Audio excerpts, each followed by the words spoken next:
A'udzu billahi minasyaitonir rajim. Bismillahirrahmanirrahim. Alhamdulillahirabbil alamin. Wassalatu wassalamu ala asrofil anbiya'i wal mursalin. Sayyidina Muhammadin wa ala alihi wa sahbihi ajmain. Amma ba'du. Allahumma salli ala sayyidina Muhammadin salatan taj'aluna biha min ulama'ikal mukramin wa tarzuqana biha fahman nabiyyin wa hibdal mursalin wa tujibu biha da'watana bi syahadati wal karamati fid dunya wal akhirat wa minal muqarrabina wa ta'udu barakatuha alaina wa ala auladina wa ala dzurriyyatina wa ala ahli baitina wa ala jami man hadara bihadal maqam jamaah pengajian wa ala jami'il muslimin wa ala alihi wa sahbihi wa salam. Allahumma aftah lana qulubana wa futuhal arifin. Allahumma nawwir bil kitabi basyari wa syarah bihi sadri wastamil bihi badani wa atlik bihi lisani wa qawi bihi janani wa asri bihi fahmi wa qawi bihi azmi bihaulika wa quwwatika fa innahu la haula wa la quwwata illa bika ya arhamar rahimin. Wa sallallahu ala sayyidina Muhammadin wa ala alihi wa sahbihi wa sallam. Allahul kafi wa qasadul kafi wa wazadul kafi likuli kafin kafaniyal kafi wa nimal kafi walillahil hamdu. Allahumma inni as'aluka wa tawassalu ilaika bismikal a'zam bijahi sayyidina wa maulana Muhammadin sallallahu alaihi wasallam an taj'alal khalqa mahabbatan wa haibatan minni bi fadli waladi adnan. Allahumma barik lana bi rajaba wa sya'bana wa balighna ramadana wa hasil maqasidana. Allahumma barik lana bi rajaba wa sya'bana wa balighna ramadana wa hasil maqasidana.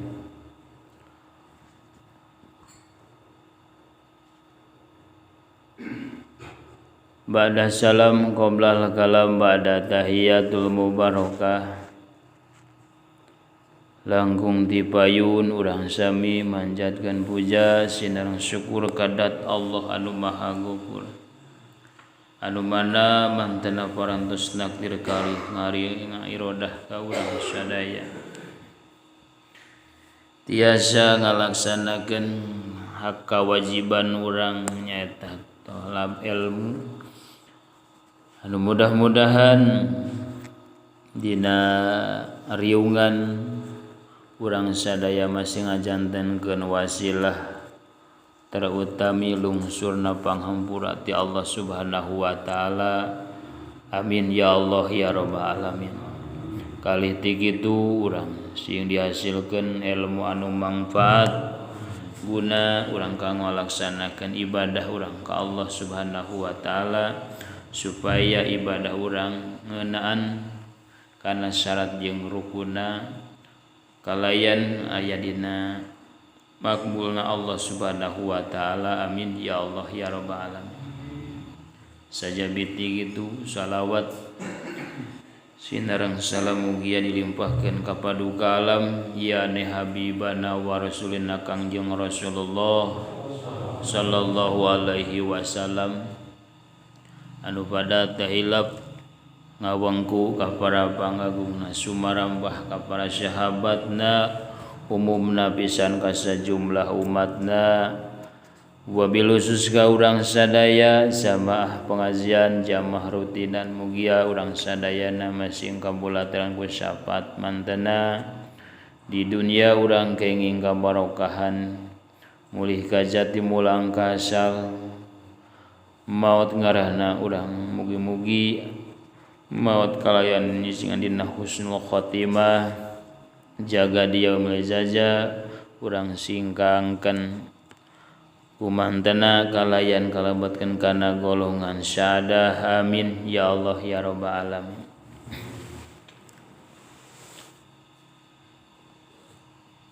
Wa qala musannif mu'allif hadzal kitab tabarukan bismillahirrahmanirrahim. Wal maqalatu sadisatu wal isruna an Syaqiqi al-Balhi annahu qala kana Ibrahim bin Adham yamsi bi aswaqil Basrati fajtama'an nasu ilaihi qala Ibrahim bin Adham ina sa'aluhu an qaulihi ta'ala ud'uni astajib lakum.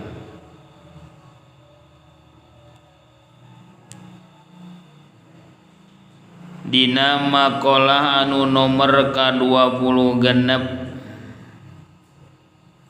eta katampi ti Syekh Syaqiq al-Balhi. Sanyanyana Syekh Syaqiq eta qala ngadawuhkeun kana Ibrahim bin Adham nyarioskeun nyata tentang Syekh Ibrahim bin Adham yamsi eta anjeunna nuju papah nuju berjalan bi aswaqil Basrati nyata di pasar nagara Basra. Pajtama'an nasu mangka keur karumpul saha nasu pirang-pirang manusia ilaihi nyata menuju ka Syekh Ibrahim bin Adham. Naon maksud tujuanna eta golongan-golongan jama-jama ngadeukeutan adatangan Ibrahim bin Adham. Maksudna eta jama-jama rek nanyakeun ka Ibrahim bin Adham hina sa'aluhu an qaulihi ta'ala nyata sewaktu naranyakeun eta jama-jama teh ka Syekh Ibrahim bin Adham teh dauhan Allah taala memproteskeun ayat Allah. Cek Ibrahim bin Adham naon anu dek ditanyakeun ku anjeun ka kami teh jalma-jalma. Saur eta jalma-jalma kaula dek nanyakeun nyata kana ayat-ayat Allah anu parantos diuningakeun dina ayatna ud'uni astajib lakum. Pancek Allah can dina ayatna kudu ngadoa aranjeun kabeh ka kaula. Astajib lakum maka tangtu nyobadanan kaula ka aranjeun kabeh. Nah kunaon atuh kau ngomong aya dina dawuhan Allah seperti kitu tapi wa inna mundu dahrin nad'u falam yustajab lana.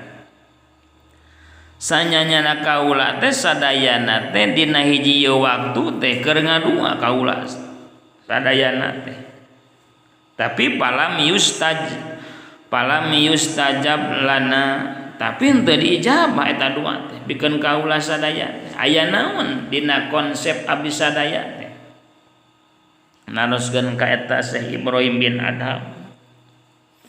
Malah mah parantos diuningakeun pan ku Gusti Rasul dina kateranganna wala yutihi du'a illa wa qad ada lahul istijabah. Teu pati-pati ngaresakeun Allah ka hiji hambana adua kadaek ngadua illa wa qad ada lahul istijabah kajaba teman-teman rek nyawiskeun Allah ka lau pikeun keur ka eta jaman nu ngadua teh al istijabata kana nyubadana. Takwalna sakitu wahai Syekh Ibrahim bin Adham kami rek naroskeun kana tentang eta ayat anu dibaca bieu.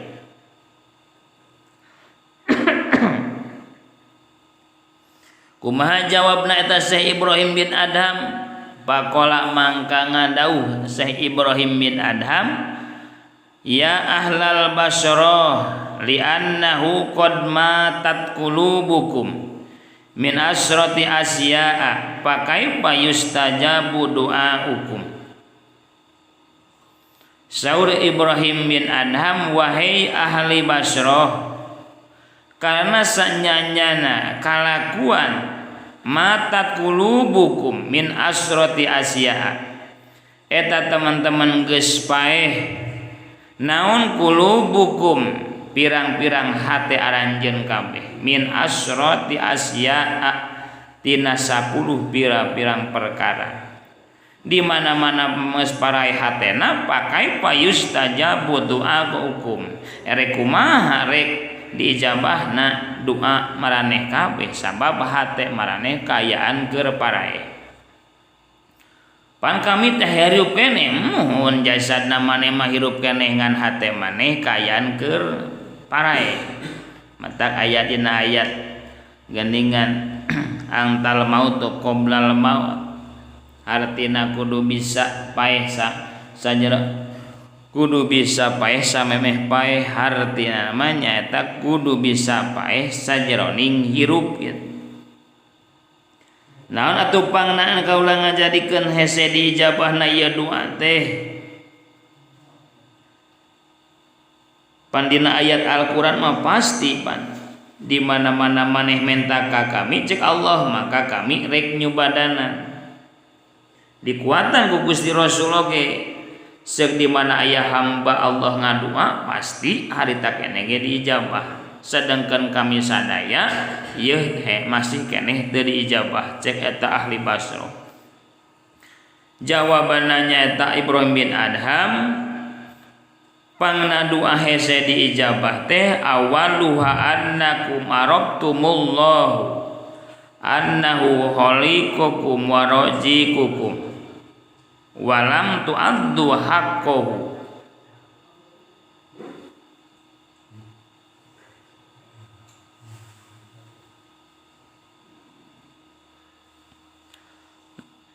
Ari nomor kahijina tina antara anu 10 perkara teh annakum sanyanyana aranjeun kabeh arabtumullahu eta geus nyaraho aranjeun teh ka Gusti Allah Subhanahu wa taala. Malah geus terang bahkan sanyana Gusti Allah teh khaliqukum anu ngadamel ka aranjeun kabeh wa razikukum malah jeung anu ngarejekian Allah ka maraneh kabeh. Naon atuh walam tu'adu nu mata ngajadikeun hahalang dua hese diijabah teh nyaeta walam tu'addu haqqahu jeung teu nekanan aranjeun kabeh teh kana hak Allahna. Eta beranu ngajadikeun hese dijabahna doa teh. Kabeh ge dijumponan ku Allah teh nganu mata ngajadi hahalangna teh nyaeta walam tu'addu haqqahu. Teu daek nekanan aranjeun kabeh kana hak Allah Subhanahu wa taala. Naon hak Allah teh wala bi alam ta'buduhu secara yen dengan ngibadahan aranjeun kabeh nyaeta ka Gusti Allah. Apal kana aturan Allah mah ngan teu daek dina ngalaksanakeunana. Kama amarokum seperti yen parentahan Allah ka aranjeun kabeh. Geus terang kana yen urang ngalaksanakeun salat ieu kawajiban kunaon urang hese campoleh urang kana ngalaksanakeun salat. Kunaon urang teu geus nyaho kana farduna salat teh tapi masih kene urang wani ninggalkeun kana eta salat. Nu mawi mata ngajadikeun hahalang teh meureun nyaeta ti dinya. Eta nu mata ngajadikeun hahalang. Nyaho kana ieu teh perkara teh diparentahkeun ku Allah ngan urang masih toloh heor keneh kana eta parentah Allahna. Nyaho kana ieu perkara teh haram tapi ku urang masih dilabrak eta nu mata ngajadikeun hahalang doa teh. Naon nomor kaduana saur Ibrahim bin Adam wasani annakum qara'tum kitaballahi walam ta'malu bihi ay bimadmunihi. Nomor kadua pangana dua nu hese diijabah teh ku Allah teh annakum sanyanyana aranjeun kabeh teh qara'tum eta geus maraca aranjeun kabeh teh kitaballahi kana kitabna Allah. Malah paling terpan maca kitab henteu mana bika ditalar kana maca kitab teh. Tapi naon anu mata ngajadikeun hese teh ijabahna teh walam ta'malu bihi nu mata ngajadikeun hahalanganna teh wayana walam ta'malu bihi henteu ngamalkeun aranjeun kabeh bihi kana eta kitab. Pan diamalkeun ke kaula teh ae bimad munihi dina kasimpulan eusi jerona eta kitab. Dibaca kitabna nama ngan tina eusi kitab teh hese nu kurang kasimpulanna nu diajarkeun ku urang. Cara urang maca Al-Qur'an, Qur'an dibaca. Nah ari geus maca Qur'an wani keneh urang nyarekan batur. Naon atuh hasilna atau kasimpulan di jero Qur'an tadi teh gitu. Quran dibaca geus mere maca Quran wani keneh urang nyarekan batur. Naon atuh kasimpulan di jero Quran teh ta saur Ibrahim bin Adam mah can nepi kana eta eusi kasimpulanana dina jero Quran. Can nepi kana eusi kandunganana eta kitab Allah. Nupangna hese diijabah teh dina doa teh nyaeta can nepi kana eusina kasimpulan dina jero kitab. Dibaca kitabna nepiakeun mah ditalar nganu hesenana teh dek nepi kana eusi kasimpulanna kitab Allah. Naon nomor katiluna saur Ibrahim bin Adam wasalizu annakum idadaitum adawata iblisa wa walaitumuhu ayata ba'tumuhu bi awamirihi. Saur Ibrahim bin Adam nu ngajadikeun hahalang pangna hese eta doa diijabah teh sanyanyana aranjeun kabeh teh idadaitum geus ngaku maraneh kabeh teh adawata iblisa yen ngamusuhanana si iblis teh ngas ngaku bahkan jeung iblis teh musuhna wa walaituhum jeung narut ka si iblis teh aranjeun kabeh teh ka si iblis ayat taba tumuhu jeung nuturkeun aranjeun kabeh ka iblis pi awamirihi dina pirang-pirang parentahanna eta si iblis. Geus nyaho eta teh yen iblis teh musuh-musuh anjeun. Ngedicaritakeun dina ayat Al-Qur'an teh. Tapi kunaon atuh wa walaitumu eta nu mata ngajadikeun hahalang doa hese dijabana ku Allah teh sok nurutkeun aranjeun kabeh teh kana parentahana iblis. Abeh diparentahkeun. Matak ahli Basra teh nabiakeun ngaharuleng gitu. Karena caritaan eta Ibrahim bin Adam teh ieu meureun mata ngajadikeun hahalang teh moal nabiakeun aberang dahar anu mata kahalang kana panghalang kana doa atawa kana ibadah mapan kanten upami diterangkeun dina khutbah paling layak balu salata man fi jawfikumul haram. Nabi akan ibadah na oge teu ditarima pan ku Allah bujang duana hese dijabana. Nabi akan ibadah Allah teu nampi kana ibadahna dina patuangan urang aya keneh barang haram. Layak balu salata man fi jawfikumul haram. Layak balu ibadat man fi jawfikumul haram. Ibadah teu ditarima, salat teu ditarima ku Allah. Naon pangna diterima ku Allah teh? Man fi jawfikumul haram, dina patuangan urang aya anu ngandung. Naon nu ngandung dina patuangan urang? Nyata barang haram. Barang ieu mah meureun ditambahan.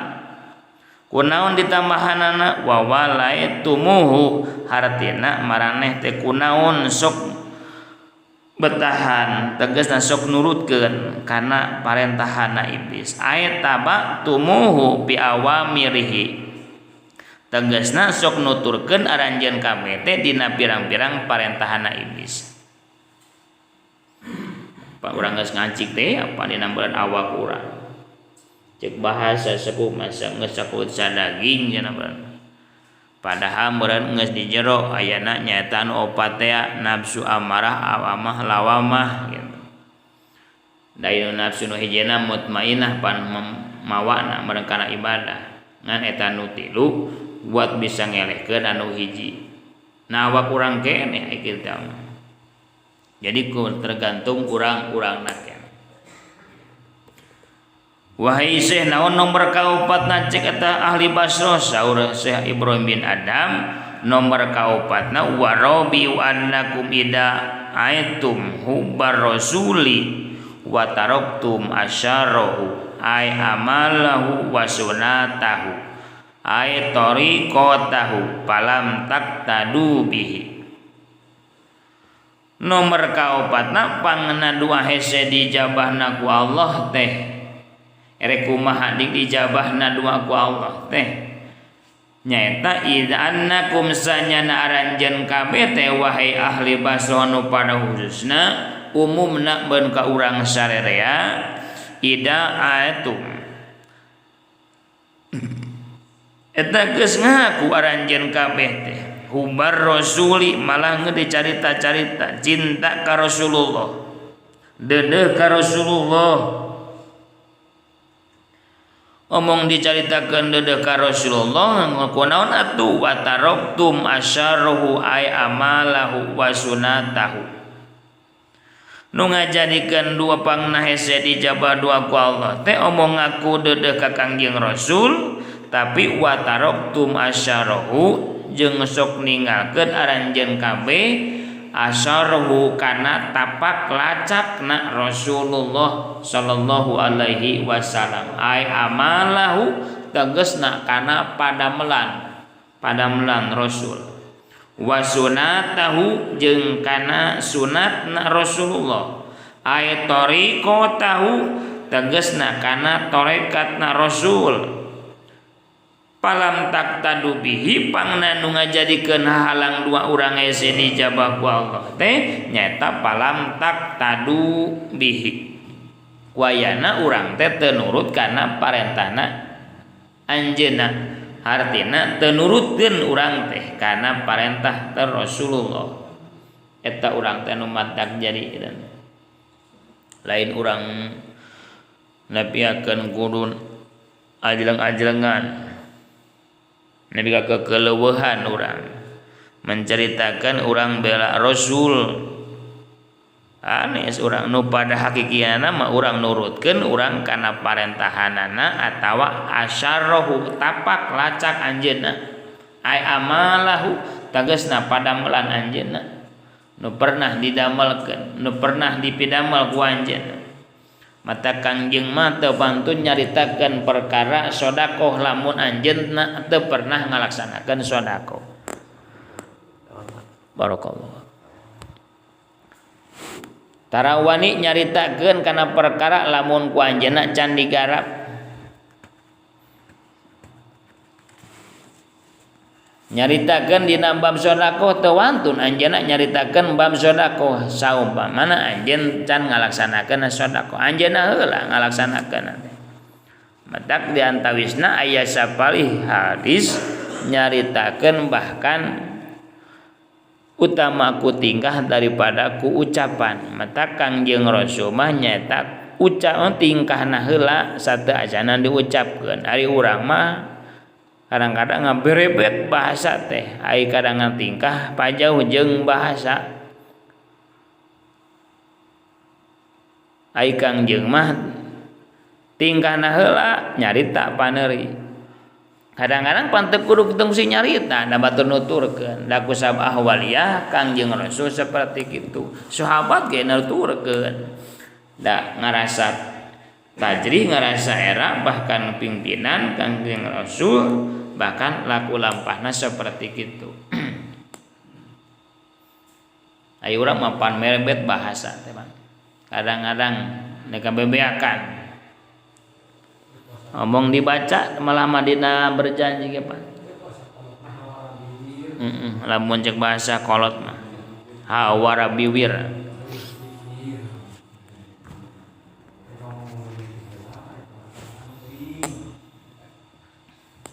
Leuleuy pan Kangjeng Rasul mah. Dina bahasa, dina ucap, dina laku lampahna. Ai urang mah kadang bebeakan bahasa. Tapi sok dibaca ku urang teh. Dina berjanji pan dibacakeun. Nabiyunal amiru nahi pala ahadun abaropi qaulillah minhu wala nami. Nabi teh tukang nitah nyaram. Teu aya bandingan kanjeunna tina kecap anu utami hartina lemah lembut Kangjeng Rasul. Ari urang mah nabiakeun melebihi target pan. Omong dibaca ku urang. Nya dina berjanji pan ku urang sok dietakeun. Nabiyunal amiru nahi pala hadun abarofi qaulillah minhu wala nami. Nabi tukang nitah nyaram henteu aya hiji urang anu langkung lemah lembut tina kecap nu utami. Wal habibul ladzi turja syafa'atuhu likulli hauli minal ahwali muqtahimi. Dunungan pangkat kakasih nu diantos syafaatna tina sugri pakeuna anu ngagempurkeun jalma. Urang bakal ngagempurkeun kunaon ku tingkahna heula Kangjeng Rasul. Henteu teu nyaritakeun bahkan sia kudu kitu, henteu malah teu pernah nyebatkeun sia ka sahabat. Ai urang kakar ge muncul kana panggung weuh sebiakar pan ngawangkong. Jadi urang mentak wajar dua hese dijabah jamaah hese nurut ku aya naon pangna urang mah jauh jeung aturan Rasul. Cek dina ieu bahkan kunaon atuh wa hese pangna pagawean hese dijabah ku Allah teh. Saur Kang Ibrahim bin Adham nyaeta urang teh annakum idza ataitum hubbar rasuli wa taraktum asyarahu.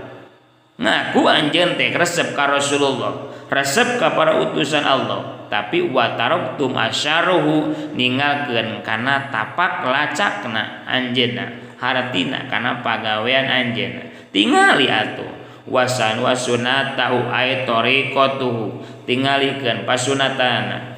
Laksanakeun ku urang ay tariqatu, tingalikeun tarekatna Rasul, laksanakeun ku urang. Ari ieu mah pan palam tak tadu bihi nupat mata hese dijabah teu nyimpul kana diri urang teh ku ayana palam tak tadu bihi teu diturutkeun kana tapak lacakna Kangjeng Rasulullah sallallahu alaihi wasallam. Mudah-mudahan urang sadayana ku berkah wasilah urang lembet kana ieu sasi Isra Mirajna baginda Rasulullah. Urang sing ngajantengkeun umat anu dipikadeuh ku mantenna. Naon nomor kalimana wahai ya Syekh Ibrahim bin Adham, nomor kalimana nupangna kunaon dua ieu hese dijabana ku Allah teh wal khamisu annakum idaitum hubbal jannati walam ta'malulaha ay lam ta'malul amalal musila ilaiha. Saur Ibrahim bin Adham pangna dua hese dijabah ku Allah teh annakum sanjana aranjeun kabeh teh geus ngaku aranjeun kabeh teh kana yen deudeuh kana cinta ka sawarga, deudeuh ka sawarga hayang menang urang sawarga, hayang menang urang kebahagiaan jaga di yaumil jaza, yang urang hasub ka sawargana Allah tapi walam ta'malulaha jeung teu urang beramal aranjeun kabeh ngamalkeun aranjeun kabeh laha kana pikeun jalana eta ka sawarga. Ai lam ta'malul amalal musila ilaiha tegasna teu beramal aranjeun kabeh teh kana amal anjeun al musila anu bisa nepikeun nganepungkeun atau nganepikeun ka eta amal teh kana ilaiha kana pisawargaeun gitu. Ai amal mah loba, pagawean mah loba, ngan ieu teh pagawean teh naha ieu teh nepi kana pisawargaeun atawa henteu, atawa keuna atawa henteu gitu, kana pisawargaeun teh gitu. Tanu matak nabi ka hese da urang teh ku ayana urang amal teh encan keuna kana pagawean anu bisa patali anu bisa nepikeun atawa nepungkeun ilaiha kana pisawargaeun. Amal mah loba ngan ieu amal nahan nepi atawa henteu na gitu. Matak diuningakeun ku ulama ahli arifin, ulama ahli marifat. Bahkan orang ngaberik sawarga gitu. Hayang sawarga ai konsep hate urang teu diomian dek nepi kumaha urang ka sawargana sabab anu matak bisa mawa ka sawarga teh kumaha hate urang. Ari hate urang mawana nyata urang kana jalan ibadah ka Allah. Ari ibadah eta bentukna beung keur bibekeun urang ka mana nyata keur mawa jalan ka sawarga. Sabab hate anu bakal ngabina atawa nungtun ka sawarga jeung ka neraka teh kumaha cek hate pan. Da hate pan anu apal mah. Naon margina? Margi cek dina kitab Sultanul Arifin diterangkan ku ulama ahli marifat bahkan hate mah istimewa. Hartina beda jeung anu sanesna. Dina waktu nyiptakeun Adam ge Allah ngabedakeun hate mah. Tina naon dijieunna hate tina lebu surga firdaus. Pangna dijieun ku Allah tina eta supaya balik deui kana asal semulana. Matak hate teu bisa dibawa ngabohong. Kajeun keur kumaha coba we geura ku urang rasakeun. Pan teu bisa ngabohong hate mah. Da hate mah ngaku we gitu. Bahkan keur kumaha oge gitu. Ngabinana kana awak teh hate mah pan. Cek lisan kieu hate mah lain. Ngakuna bahasa kieu cek lisan hate mah keukeuh. Sabab hate teu bisa dibohongan. Anu bisa nebiakeun kana ayat angtal maut qoblal maut teh pameureun hate anu mawana. Tak nu bisa nyalamatkeun teh tergantung hate anu mawa kana kasawarga jeung ka neraka teh ku ayana hate nu baris di ajenan nyata hate. Da ieu mah badan mah kabeh bakal sirna hartina bakal teu aya anu bakal tumiba urang ngajadikeun prataraosan nyata urang hate. Matak hate urang anu kudu istimewa. Ngaku sadayana oge mah. Hate mah moal bisa dibohongan. Nyokot barang batur pan hate mah ngaku. Bahkan ieu teh haram. Dibiakeun ngagorengkeun batur ngaku pan hate mah ieu teh teu meunang. Walaupun ieu lisan nepikeun merebet karena ngagorengkeun batur atawa ieu lisan teh kana mitnah batur. Tetep hate mah ngaku. Sabab eta hate nu bakal nangtukeun ka sawarga jeung kana narakana. Ku ayana nyaeta hate. Naon nomor kagenepna wahai Syekh Ibrahim bin Adam, pangna doa kaula sadayana ieu teh dijabah ku Allah teh atawa hese dijabahna ku Allah teh. Nomor kagenep wasadisu annakum ida aitum haupan nari walam tantahu anid dunubi ail muqiati binari.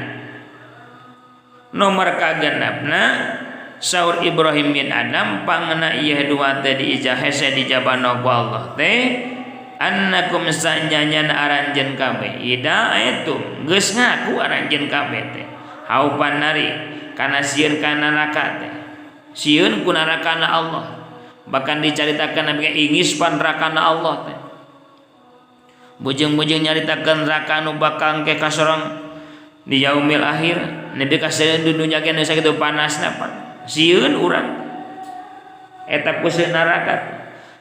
Naon atuh pangna nu ngajadikeun hahalang teh walam tantahu anidunubi pangna nu ngajadikeun hahalang teh walam tantahu henteu eureun aranjeun kabeh anidunubi tina ngalaksanakeun pirang-pirang dosa.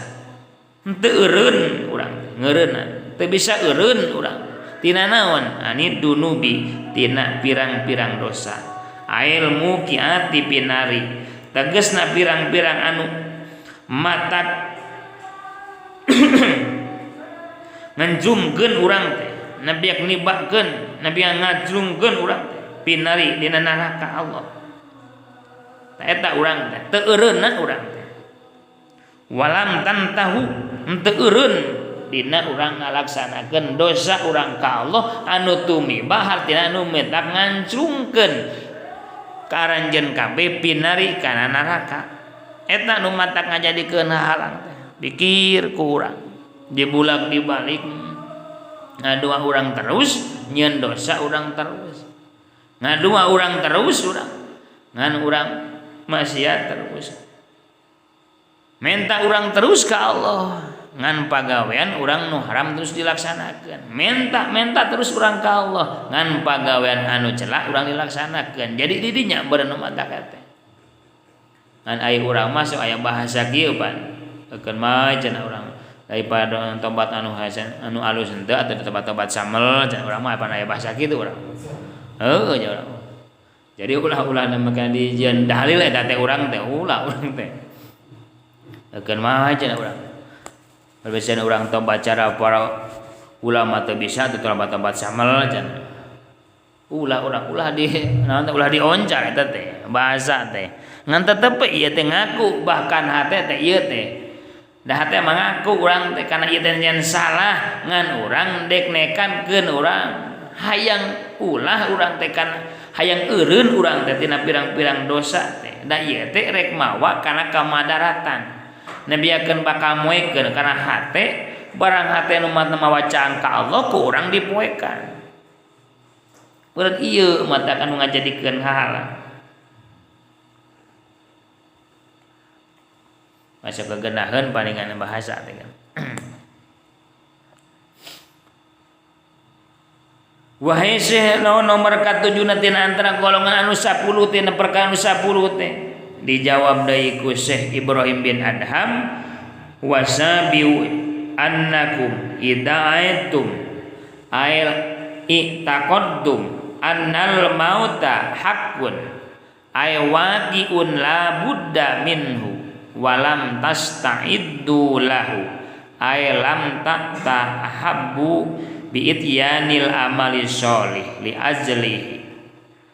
Dijawab pertanyaan ahli Basrah ku Syekh Ibrahim bin Adham nomor ka-7 pangna kunaon dua hese diijabahna ku Allah annakum sanyana aranjeun kabeh teh geus ngaku aranjeun kabeh teh ai i'taqaddum tegasna geus nekadkeun aranjeun kabeh teh annal mauta kana sanyana maut teh eta hakun hak dibaca ku aranjeun kabeh ge malah dina pakuburan dina waktu maca talqin teh dibaca annal mauta hakun kana ieu teh maut hak tapi kunaon teu dibaca jeung eusi kasimpulan dina jero eta bacaan cuman baca di Nabi wirungkul ku aranjeun kabeh teh. Padahal aywati ula buda minhu tegasna eta bakal maot teh tumiba la buda minhu anu teu meunang teu katolak hartina bakal maot teh kabeh. Jelema bakal ngarasaan kana maot. Tapi walam tastaidu lahu. Tapi kunaon teu nyieun nyawis-nyawiskeun aranjeun kabeh pikeun eta jalan kana maot. Ailam tak tahabbu bi ityanil amali sholih. Tegasna henteu nyawis-nyawis aranjeun kabeh bi ityanil amali sholih kalawan ngadatangkeun atau ngalaksanakeun pagawean anu hade li ajlihi pikeun arah-arah rek pibekeleun ieu kana pimaoteun. Ulah dibaca ungkul cenah ku aranjeun kabeh teh dina eta. Annal mauta hakun kana ieu maut teh hak. Bacakeun hak teh di mana hakikina. Bakal maut teh kumaha perjalananna jeung ka mana jeung iraha waktuna. Ke di mana urang geus dipikiran eta sejauh ning eta jalan maut, insyaallah urang teh bakal bisa nganyangkeun awak urang teh kapageto hartina bakal ngambah kana barang anu encan ku urang. Ngeunaan kana ayat angtal maut qoblal maut hartina kudu bisa paeh anjeun samemeh paeh hartina kudu bisa paeh dina sajerono hirup maehkeun naon sagarupa anu aya dina awak urang ieu teu aya nanaonan saupama urang teu gaduh amal. Nabi kadinya aranjeun kabeh teh ya wahai ahli Basrah nu pada khususna umumna sadayana. Pada ngahulang ahli Basrah ku nguping kana papatahna Ibrahim bin Adham. Penjelasan Nabi ka papahnya. Ieu cenah urang teh pangna dua-dua urang teh hese dijabah ku Allah. Baingan bahasana pakai yustajabu doa ulahana. Rek kumaha diijabahna dua urang sadayana teh. Lamun seuk urang nu 10 perkara karempak kabeh. Naon atuh wahai Syekh Ibrahim bin Adham nomor ka-8 tina antara 10 tadi teh. Saur Syekh Ibrahim bin Adham ngajawab deui wasaminu annakum istagholtum bi uyubi ghairikum bil iktiyabi wa taraktum uyuba anfusikum bi alam tuhawilu bi tathiriha. Saur Ibrahim bin Adham nomor ka-8 pangna kunaon dua urang hese dijabah teh annakum sanyana aranjeun kabeh teh istagholtum bi uyubi ghairikum eta geus katungkul aranjeun kana pirang-pirang kaaiban lian aranjeun kabeh. Kunaon katungkulna bil iktihabi kalawan mupat nyaritakeun batur ngomongkeun batur pan teu karasa urang teh. Ieu urang anu matak ngajadikeun hahalan. Matak nyarioskeun sapalih kaum ulama di mana-mana urang aya istighfar anu 3 perkara 3 golongan. Dicaritakeun dina kitab Kasful Humum wal Gumum bahkan di mana urang lamun nyaritakeun batur tos ngomongkeun batur bujeng-bujeng nyaritakeun kaebanana nyaritakeun gorengna hadege geus teu pati meunang pang urang. Ngan aya qaidah jeung kasimpulanana tina eta lamun urang tos nyaritakeun batur ceuk sapalih ka ulama nerangkeun bahkan urang kudu ditumbu ku maca istighfar.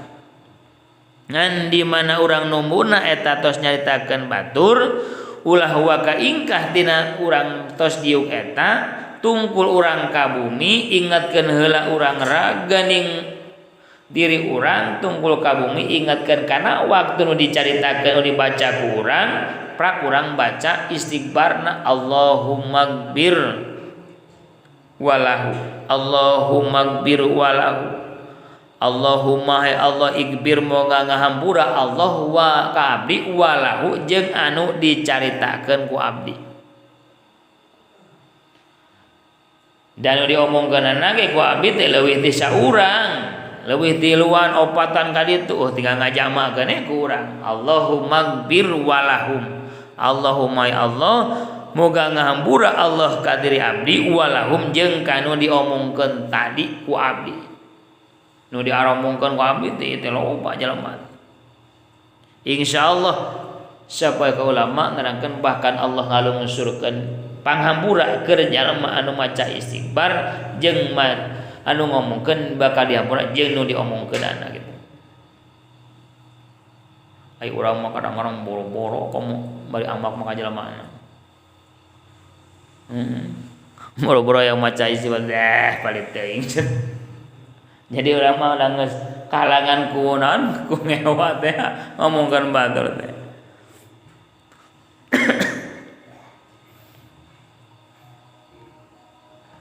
Jadi urang ku ditumuk naon masa ngajarikeun panghala. Wa taraktum uyuba anfusikum jeung ninggalkeun aranjeun kabeh kana pirang-pirang kaeban, pirang-pirang awak aranjeun kabeh. Bi alam tuhawilu pitadhiriha secara yen henteu berusaha aranjeun kabeh teh pitadhiriha tidak ngabersihkeun eta awak aranjeun kabeh, mantap ngabersihkeunna seperti kitu. Tos nyaritakeun batur teh ulah waka ini cek ulama mah cicing anjeun dina tempat eta tungkulkeun kana bumi ingetkeun kana tadi timimiti urang jam sekian nyaritakeun batur tumbuh ku maca istighfar muga Gusti ngampura ka abdi jeung kaula dicaritakeun ku abdi ieu teh dosa Allahumma gfir walahu Allahumma gfir walahu loba nu dicaritakeun ku abdi teh geus dila waktuna Allahumma gfir walahu Allahumma gfir walahu muga Allah ngampura ka abdi jeung anu dicaritakeun ku abdi ulah napol kana dosa-dosa eta teh haratina ngupat teh ikhtiar teh ulah napol kana diri abdi jeung anu dicaritakeun ku abdi anu dicaritakeun mah atuhun sabarana da di mana dicaritakeun mah ngurangan kana dosana da kabawa kudu diomongkeunana. Ai urang mah pan sok amak lamun diomongkeun batur teh. Padahal ulama mah atoheun, malah ulama salaf nerangkeun bahkan aya sapaya ulama salaf sadinten teu aya nu nyaritakeun atawa teh nu ngahina teh anjeunna tegenah cek anjeunna teh. Nah ka mana cenah ieu teh aya anu ngupat abdi anu ngagoreng abdi teh gitu.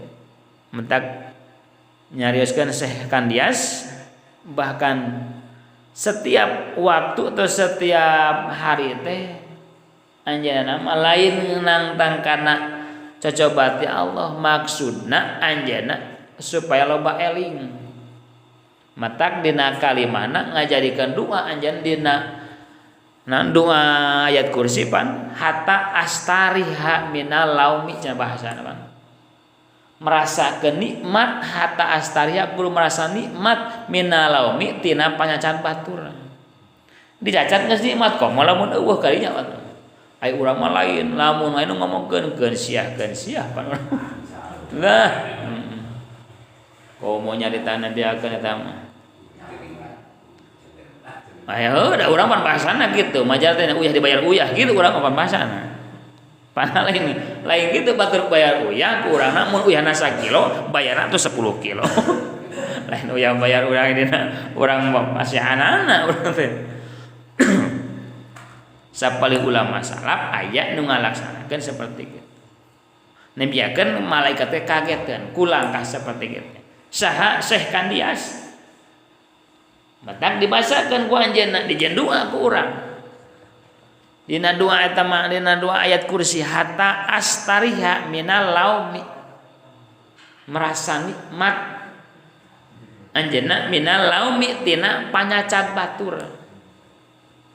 Ai urang mah lain ngomong dia mah dicarekan batur teh malikeun sia dina teuli bala urang kembalikeun urang kana asal subhanallah alhamdulillah naon sababna sabab hiji cenah dosa urang dicokot ku ngomongkeunana jadi dosa urang nu teu karasa teh pan sapali ulama nerangkeun di antarana hiji urang ieu kana pengajian tanpa urang maca istighfar bahkan dosa urang teu kanyahoan lir ibad kala kae urang Kadua diomongkeun batur. Asa urang mah ikhlas. Mangsa bode ku masih lain we. Ayo urang mah ikhlas kadinya urang mah sakitu ikhlas teh. Aku masih lain lah. Tapi hate munak-munak anger wae teh ikhlas kene urang teh. Nah ieu kena amak urang mah. Jadi urang di mana urang keur taubatna atawa istighfarna urang di mana tos iktiab hartina tos umpat bi alam tuhawilu bitat hiriha pangnenu ngajadikeun urang hese dua dijabah teh teu bisa ngabersihkeunana urang teh bitat hiriha teu bisa berusaha urang dek ngabersihkeun kana eta iktiabna. Kumaha cara keur ngabersihkeunana eta berusaha ngabersihkeunana nyata ditumuk urang ku istighfar maca kali istighfarna Allahumma gfir walahu Allahumma gfir walahu. Nanya deui ahli basro ka Syekh Ibrahim bin Adam, wahai Syekh naon nomor kasalapan tina 10 nu tadi teh pangna nu ngajadikeun hahalang doa hese dijabana ku Allah teh. Wa tasiu nomor kasalapana annakum taquluna rizqallahi wala taskuruna. Annakum ta'kuluna rizqallahi wala taskurunahu. Fasyukrul abdi lillahi ta'ala sana'uhu alaihi bidzikri ihsanihi ilaihi summa ta'atihi lillahi ta'ala. Nomor kasalapana tina 10 perkara tadi pangna dua urang hese dijabah ku Allah takuluna aranjeun kabeh teh takuluna eta geus ngadaharan aranjeun kabeh teh kana naon rizqallahi kana rezeki ti Allah. Beurang jeung penting urang ngadahar rezeki ti Allah. Naon atuh nu pangna ngajadikeun urang panolakna kana eta dua urang nu hese urang terkabulna ku Allah. Wala taskurunahu ngana nu mata ngajadikeun halangna kunaon atuh henteu anjeun teu syukuran anjeun kabeh kana rezeki ti Allah. Kudu syukuran anjeun teh. Kumaha cara syukurna? Matak aya dua faktor ulama nerangkeun bahkan syukur teh aya syukur wahidiyah, aya syukur kasbiyah, aya syukur tawila, aya syukur qasira. Aya syukur wahidiyah nyukuran ka Allah nu teu pernah menta ka Allah tapi Allah ngartikeun syukur wahidiyah ngaranna. Cobi dina kitab Sultan Ibn nerangkeun ulama salaf bahkan syukur wahidiyah mah syukur urang ka Allah nu teu pernah menta urang ka Allah tapi Allah ngartikeun ka urang. Da teu pernah urang dudak ka alam dunya langsung ya Allah abdi hayang geran ningali buru-buru. Pan teu pernah urang menta apa ka Allah. Ya Allah abdi hayang buru-buru lumpat abdi teh teu pernah tapi Allah ngartikeun ka urang. Geus diatur ku Allah. Syukuri ku urang. Syukur kasbiana nu setiap perkara dikasab ku urang naon poe perkara dikasab ku urang boh tina tatanen tina sagarupana urang anu pernah menta ku jalan amaliah urang erek melalui doa urang sarua menta urang ka Allah erek pagawean urang hasil disebut urang syukur kasbiah nyukuran nu pernah dikasab ku urang leutik atau pendek jeung panjangna panjang urang merenang make rezeki urang pendek bismillahirrahmanirrahim sarua urang syukuran urang ka Allah ngan di mana urang diberi rezeki ku Allah ulah ningali anu lobana ningali teh nu saeutik deung di mana datang rezekina sabab Allah muningakeun ka Nabi Ujair wahai Ujair wa ida asobaka khairun yasirun pala tangdur ila sigorihi. Di mana anjeun dititipan anu hande hartina rezeki anu saeutik ulah ningali eta leutikna wala tangdur wa idza sabaka khairun yasirun pala tangdur ila sigori ulah ningali leutikna kadah kumaha tuh Gusti abdi teh wangtur ila man rojakoka tingali ku anjeun mah di mana ieu datang rezekina di mana datiah ieu rezekina. Ya mah dibere cau titina ku datang nah sia mah daek ku daekna mere cau teh butitina tong ningali kana leutik butitina tingali teh cau ieu saha anu melakna anu teu diurus, saha anu ngabuahanana, saha anu ngeusiana, sing banyak urang teh. Sing nepi ka palabadinya sama ulama ahli marifat, lamun urang teh kudu nganyahokeun datia eta tatangkal asalna. Jadi uangdur ila man rojakoka sabab sako dalikal khair da kaula cek Allah nu ngagiringkeun nama kur syariat urang tete karasa ku urang gini ka ditu gini ka dieu da Allah anu ngarsakeun urang Allah nu boga karesa urang mah kakarek kersana dan nu maha karsa mah pan Allah urang gadagna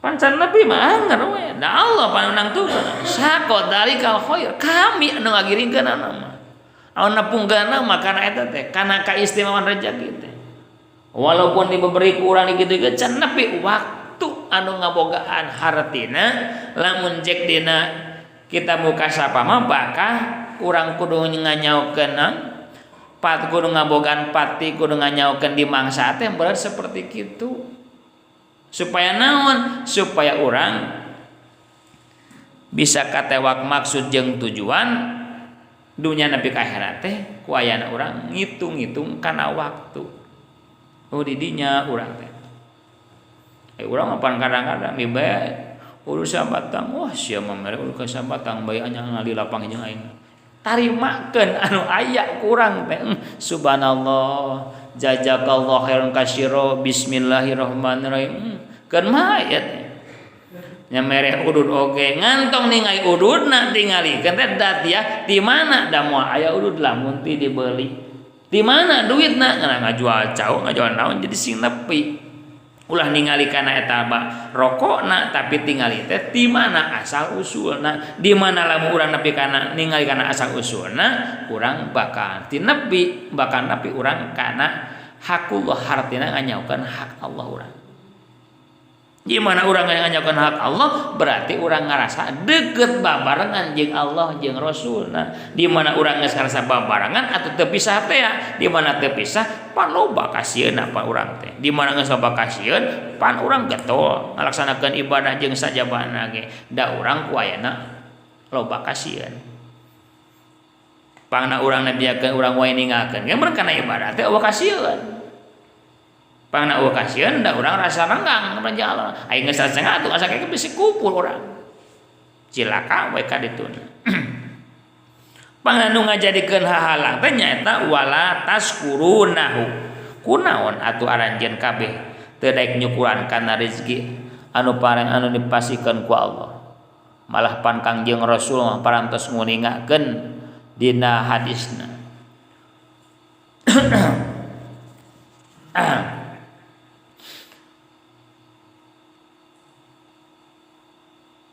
dina hadis Kangjeng Rasul la yutihi syukra li nikmatin illa wa qad a'adda lahu ziyadah ala tilkan nikmati saur Kangjeng Rasul teu pati-pati Allah ngerasakeun ka jalma daek syukur nyukuran kana nikmat li nikmatin kana pirang-pirang nikmat naon jawabna illa wa qad a'adda lahu ziyadah kajaba teman-teman Allah nyawiskeun keur ka jalma daek syukur teh aziyadah tak bakal ditambahan alatil kanikmati kana pirang-pirang eta nikmat dijawab deui ku ayatna Allah lain sakartum lazidanakum di mana jalma daek syukurannya mungkin bakal ditambahan pan ku Allah nah di mana jalma teu daek syukur atuh lain ditambahan dikurangan kabarokahan ku Allah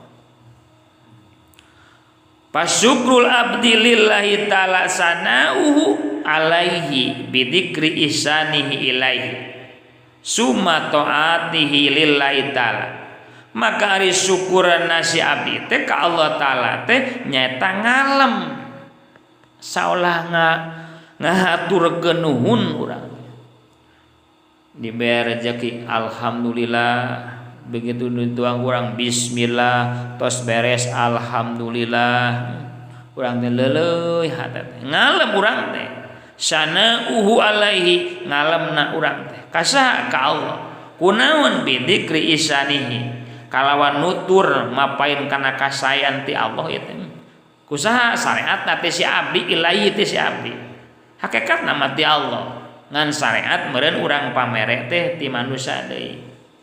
Alhamdulillah ya rezeki temilu melak oge urang datang jagong teh hakikat nama Allah syariat urang anu yeunana sako dalikal khair Allah nu ngiringkeun nama da teu dikonteskeun ku Allah mah teh moal dek mere mah ngan ku ayana geus dikonteskeun ku Allah kakara urang suruh berarti hakikiah nama Allah ngan syariat urang anu ngajalankeun ngan di mana urang geus bidzikri isani ilaihi hartina nutu urang kana kasayan Allah ilahi ku melalui bara syariat jelema ke summa taatihi tuluy urang bakal taat urang ka Allah berang jeung pentingna bakal loba ngaduakeun batur ku ayana urang geuning bener rezeki teh teu langsung gubrag ti luhur ka hareupeun ku ayana aya pelantaraan rupa-rupa pelantaran karomah para sesepuh pada luhur melalui urang perjalanan manusia hatina babaturan ku ayana urang loba kauhan rupa-rupa ngan meureun hakikat nama Allah Subhanahu wa taala sadayana urang perlu disyukuran urang keunaan urang ku syukur urang anu tawil anu qasir teu anu kumaha bae urang anu penting urang berasa syukur hartina sing nepi kana sana uhu alaihi bidzikri isanihi eta urang bahkan urang teh yen rasa ngalamna urang teh ka Gusti Allah teh ku ayana nutur kenapa ieu dibere urang kahadean ku Allah ilaihi syariat ku manusia eta urang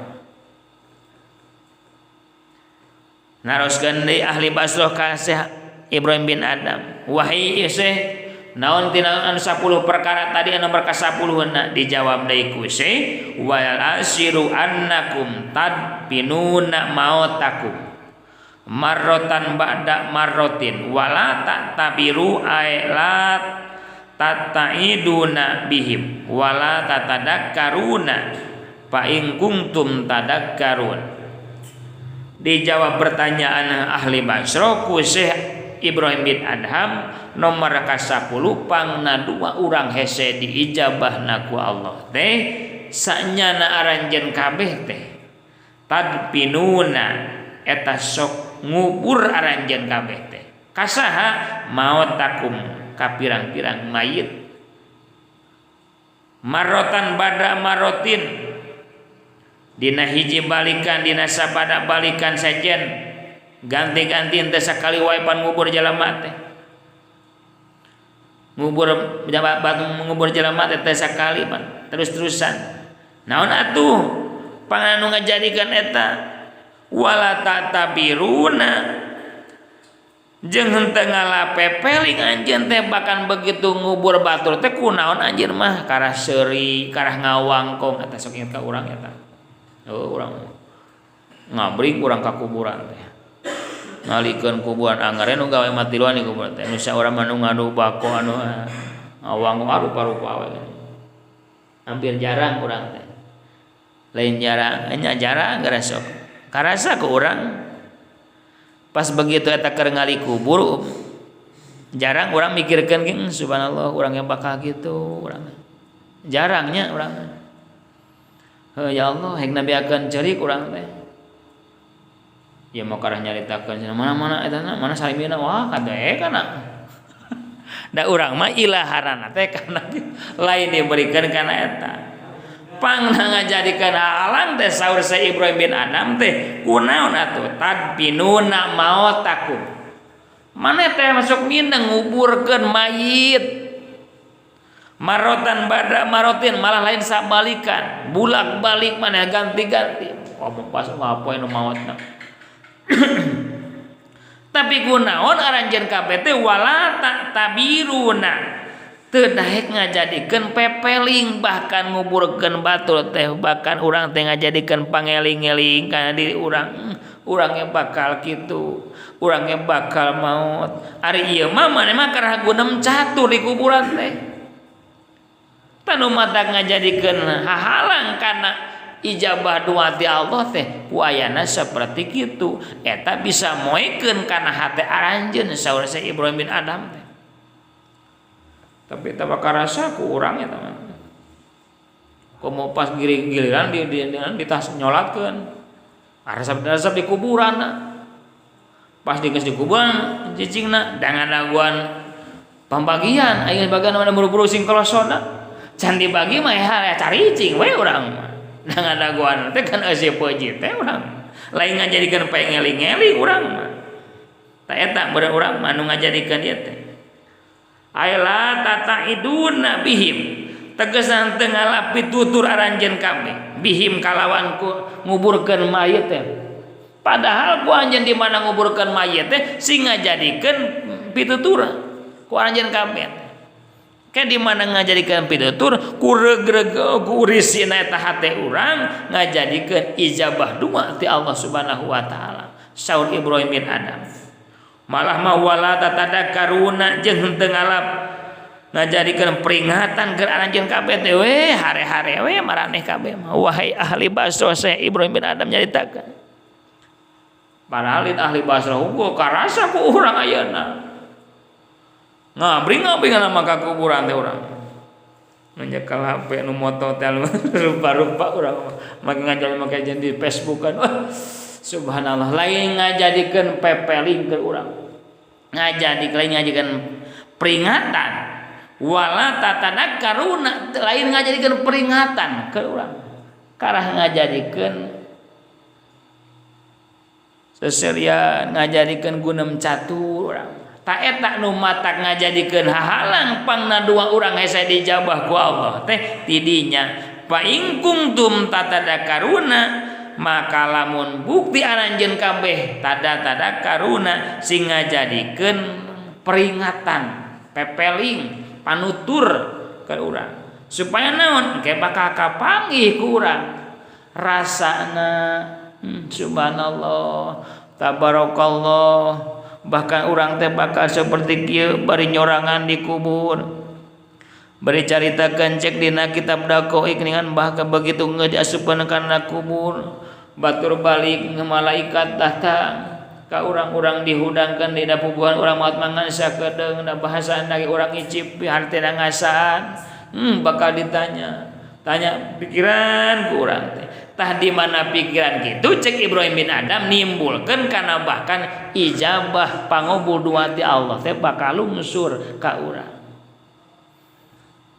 Mantap pantes tina sapalih golongan ulama anu nerangkeun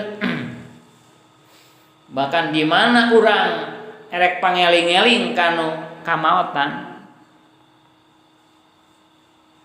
anu langsung nepi sodako urang teh ganjarana ka ahli mayit teh anu urang hiji dibarengan ku ikhlas langsung urang ini dianterkeun ka tempat anu rek disedekahkeun ku urang. Ai urang apa kadang-kadang lain kadinya ieu kan. Urang ngeledug maot inung bapa urang atau dulur aya nu nyamungan digantian eueuh mah tatangga teu mere mah teu dianteran urang mah pan. Jadi urang mah kana pamere nanti batur. Mentak ayo saulama panampi ka langsung nepi ganjaran sedekah ka ahli mayit teh anu kaikhlasan urang tanpa pamere ti batur.